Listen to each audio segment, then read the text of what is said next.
Dark web. ये एक ऐसी वेबसाइट है जहां पर इंसान ना चाहते हुए भी इसमें फंस जाता है।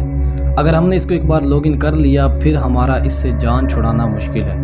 हम जो इंटरनेट इस्तेमाल करते हैं वो सिर्फ 4% करते हैं, बाकी का 96% इंटरनेट यही डीप और डार्क वेब है। डार्क वेब असल में स्मगलर, कातिल और डकैत से भरी पड़ी है, यानी हम इनको अंडरवर्ल्ड भी कह सकते हैं। डार्क वेब में इंसान के जिस्म बिकते हैं और इसको एक ऐसा टॉर्चर किया जाता है कि इंसान तंग आकर खुदकुशी कर लेता है। डार्क वेब में ऐसा रूम है जिसको रेड रूम कहा जाता है। रेड रूम में लाइव टॉर्चर करना, फिर इंसान के जिस्म को अलग अलग करना यानी लाइव कत्ल किया जाता है। डार्क वेब में एक क्लास भी लगती है जिसे शैतान की क्लास कहते हैं। हम जो आज इंटरनेट पर सर्च करते हैं वीडियोस वगैरह या कुछ भी, वो सिर्फ 4% यानी सरफेस वेब है।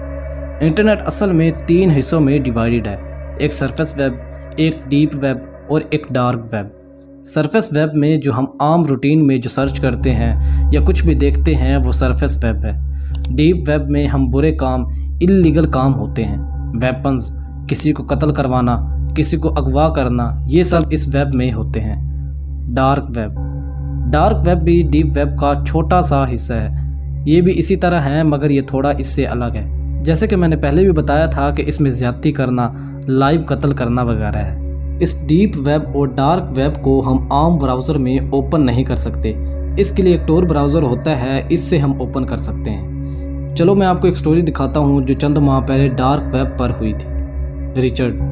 रिचर्ड नॉर्मली अपना इंटरनेट चला रहा था। चलाते चलाते इसको पता चला डार्क वेब के बारे में। जब इसने रिसर्च किया तो इसको पता चला कि इन दोनों वेबसाइटों को वो कैसे एक्सप्लोर कर सकता है और इसके लिए इसको एक टोर ब्राउज़र डाउनलोड करना पड़ेगा।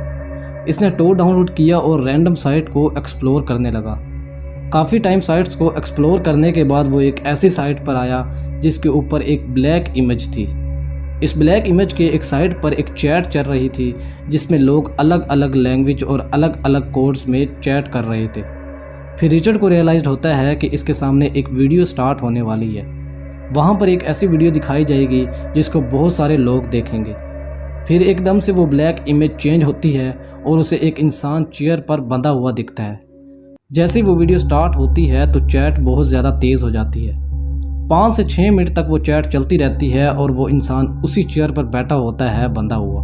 थोड़ी देर बाद एक इंसान आता है जिसने एक पूरा ब्लैक होल पहना हुआ था। इसके फेस पर ब्लैक मास्क होता है। इस दौरान बहुत सी लैंग्वेज और कोड्स में चैट आने लगती है। थोड़ी देर के बाद वो इंसान जिसने ब्लैक होल डाल रखा था वो बाहर जाता है और एक हैमर लेकर आता है। वो हैमर लेकर आता है और बहुत ज़ोर से उस बंधे हुए आदमी के मुंह पर मारने लगता है। 15-20 हिट्स के बाद उस इंसान का चोक टूट कर लटक रहा होता है। वो इंसान चला भी नहीं पाता। वो कोशिश तो करता है चलाने की मगर इसकी आवाज़ बहुत ज़्यादा अजीब होती है। जब ये सब कुछ चल रहा होता है तो चैट काफ़ी ज़्यादा खुश थी। इसके बाद हैमर वाले शख्स ने एक कोड डाल दिया कि इस बंधे हुए इंसान को जीना चाहिए या नहीं। इसने येस और नो का ऑप्शन डाला। अगले कुछ मिनट के अंदर 20 से 25 हज़ार लोगों ने वोट्स डाले। इन 20 से 25 हज़ार लोगों के वोट्स आने के बाद 95% लोग यही चाहते थे कि इस इंसान को मार दिया जाए, मगर 5% लोग ये चाहते थे कि वो जिए।